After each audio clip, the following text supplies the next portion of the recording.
yoo argitee jiraatte namni hundi durba ufiin jaalata hin jibbu. Maal jechuudha? Dhiirri jiru kun durbarraa duroomuu hin danda'u. Durba jaalata. Ufi ammoo isii ma jibba. Jechuun isii ma jaalata isii ma jibba. Biyyi nu badde. Kallattiidhaan hin jaalataa? Kallattiin hin jaalataa. Alkallattiidhaan ammoo hin jibba. Ufi ammoo isii jibba. Ani waan kana baay'ee na yaachise. Akka haadhaatti hin jaalanna. Akka jaartii ufiitti hin jaalata. Akka obboleettiitti. Akka adaadaatti hin jaalata namni marti isaatu. Garuu immoo yoo gadi baatu rakkoo durbaati ka haasa'amu. Badii durbaati ka haasa'amu. Hanqina isiiti ka haasa'amu. Ufi immoo nama isii barsiisu immoo hin argitu. Nama isii ufitti qabu. Dhimma isii dhimmi durbaa dhimma kiyya nama jedhu hin argitu immoo. Gaappii kana ammoo qajeelatti argina. Ati community ilaaltaami? Community'n kenna community muslimaa gaappii kana guddaa ta'uu irratti arge. So maal haa godhu? Maaliin haa tajaajilu? Yoo jedhu seentara dubartoota haa dhaabnu jedhe. Kanaaf seentara dubartoota tajaajilu. Dubartoota barsiisu. Dubartoota kallattiitti argisiisu. Kan kaappaasitii isii build godhuu danda'u dhaabuu qabna jennee waan beezik ta'e.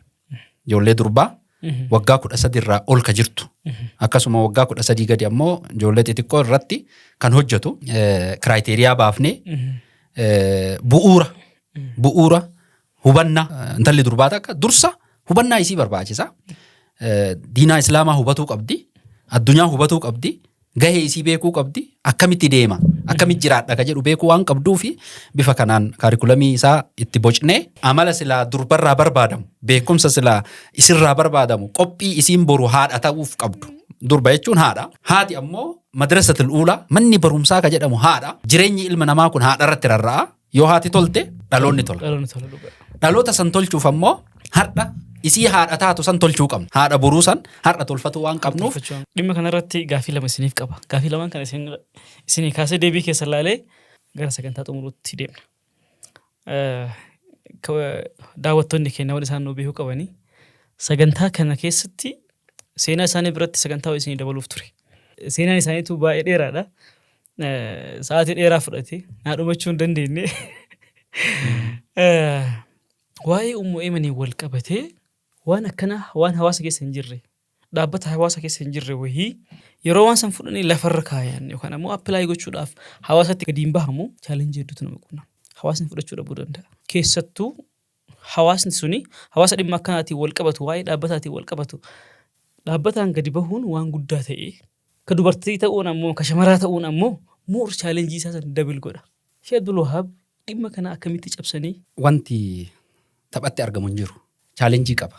Keessattuu wanti shamaraa sensitiiviidha. Baay'ee sensitiiviidha. Dursa garuu an akka nama waa karoorsuu tokkotti dursee tawaqqu'aa godha. Hin tilmaama jecha. Maal jedhamuu danda'a? Maaltu nurra gahuu danda'a? Rakkoo akkamtu nu mudatuu danda'a? Yeroo shamara walitti qabnu ka jedhu kana dursinee tilmaama. Ati yeroo shamara walitti qabdu, yeroo shamaratti daawwaa gootu, yeroo shamara irratti hojjettu akkamitti dandeettee akkanatti shamara irratti hojjettaa sin jedha. Nuti immoo kaayyoodha kan deemu. Isii tanatu haadha teenna jennee irra dalagaa jirra. Isii tanatu obboleettii teenna jennee irra dalayna nuti. Dhimma biraatiif walitti qabee kasiin jedhu jiraachuu danda'a. Wantoota garagaraatu jira. Kana hunda isaa ka ittiin cabsitu immoo maal inni bu'aa keeti. Riizaaltii mul'isuudhaan. Kennaaf jattiin tun dhufti. Gaaf dhuftu kana dursa waan isiin qabdu laalta. Sadarkaa isiin irra jirtu. Waan isii dabaltu kennitaaf. Sadarkaa tokkorraa tokkotti ceesifna nuti ammoo. Akkanaanii miti ni barsiifna, hin qormaanna. Qormaata kenninaaf. Kan hojjetu ammoo shamarrantu hojjeta. Waan kana liidaroonni shamarran. Shamarran tun ammoo akkanaan cal'isaniituma miti ka hojjetan. Qo'annoo godhu. Shamarran keenya kan magaalaa keessatti qorannoo godhu. Masjidoo keessatti qorannoo godhu. Madaarisoota jiru, markaza jiru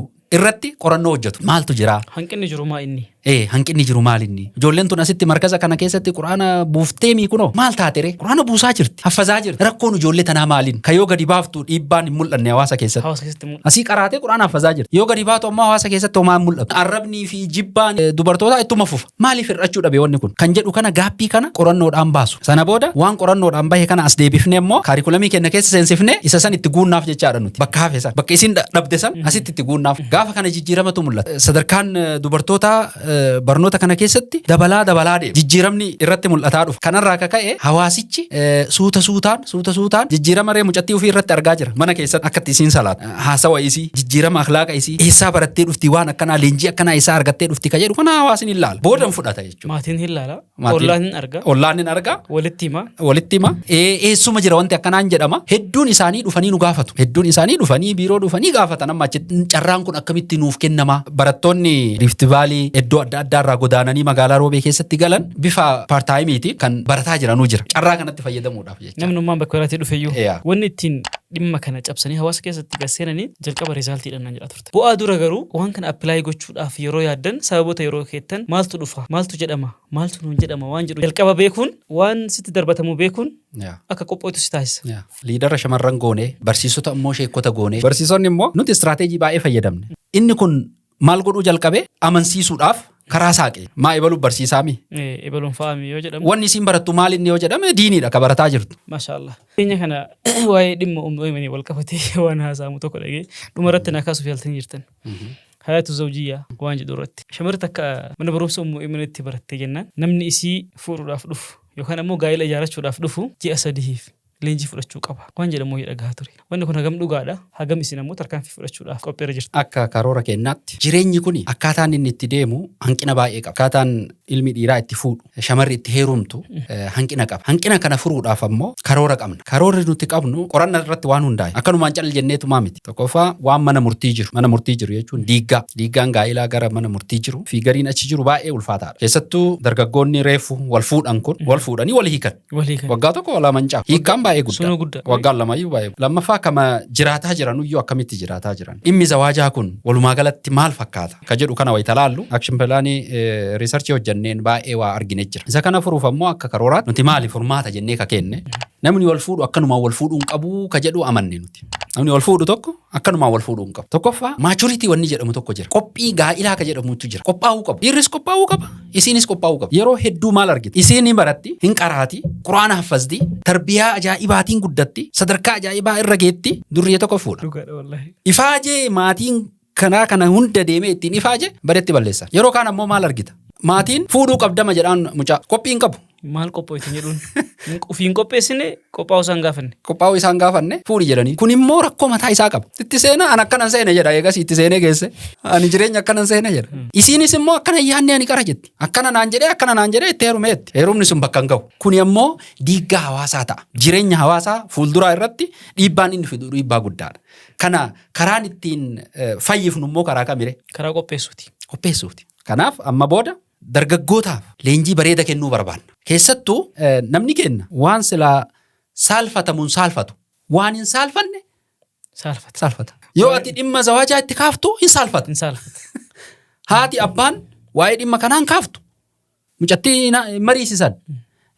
Mucaa hin mariisisan. Hin saalfatan. Ufii immoo waliin rakkatan. Har'a saalfatanii boroo immoo waliin rakkachuuf deeman. Kanaaf saalan barbaachisu.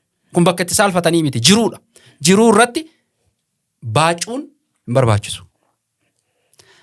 Akkanumaan cal jedhanii itti seenuun illee hin barbaachisu. Yeroo hedduu jaarsummaan hawaasni keenya taa'ee yeroo itti fixu dhimma kana. Osoo immoo ilma kana dursa barnoonni kennameefi hubannaan kennameefi leenjiin kennameefi waa'een zawaajaatii fi rakkoon isa keessa jiruu fi xaaxaan isa keessa jiruu fi itti gaafatamummaan achi keessatti jiru ammoo qajeelatti hubannaan kennameefi innis hubatee jedhee uf qopheessa. Uf qopheessee seena jecha. Gaafa bifa kanaan seene jiruu sa'iidaa takka jiraachuu dandayan isaanis jechaadha. Wal hubatan qophaa'e gahee isaa beeke waan irraa beekamu geeme na baasa jedhee itti seena jechuudha. Akkanumaan akka kararra fiiguu kanatti hin seenu. Nuti kanaaf pirojektiin nu bocne amma boodatti pirojektii leenjii ji'a 3 nuni barbaadu hanga ji'a 6tti qajeelatti leenji'ee hubannaa argate akka fuudhatti seenuu barbaanna jechaadha. Kanarratti immoo karoorri bifa adda addaatiin qabne jira. Maatiis mariisisuu barbaachisaa. Akka as seentar immoo akka seentaraatitti immoo nuti gaayidaansii asirraa kennamuu qabu. Gorsa asirraa kennamuu qabu. Tajaajila asirraa kennamuu qabu ammoo haala mijeessaa jirra. Maatiin kamuu dhufee akka nutti iyyatu. Dargaggoon immoo yaada kanaatiin qabamaniitiin hin jedhan immoo akka iyyatan.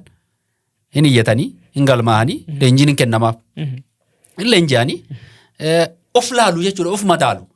Leenjii akkanumaan callisaniitu moonni osoo hin ta'in practically akka of madaalan barbaanna. Ga'umsa qabaa'ani. Fuudhuu danda'a.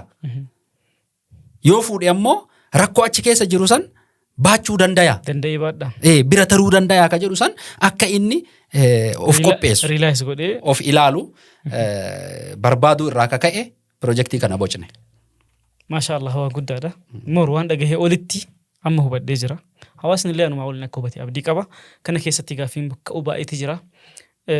Dhimma kana wal qabatee jechuudha. Hayatu zawjiyyaa waan jedhu bal'inaan inshaallah duratti kaasuudhaaf deemna. Sirriitti haasawaa. Waan baay'ee osoo isin irraa barbaadu gaaffiin baay'een osoo na hafu of duuba isin deebisuu osoo barbaadu of duratti illee gaaffii baay'ee osoo isin gaafachuu barbaadu sa'aatii keenya qusachuudhaaf jecha isinis aarsaa gootanii sa'aatii kana uf qabdanii sagantaa biraarraa uf qabdanii sa'aatii kana nu kennuu keessaniif galatoomaa ulfaadhaa isin jechuu barbaada sumaan.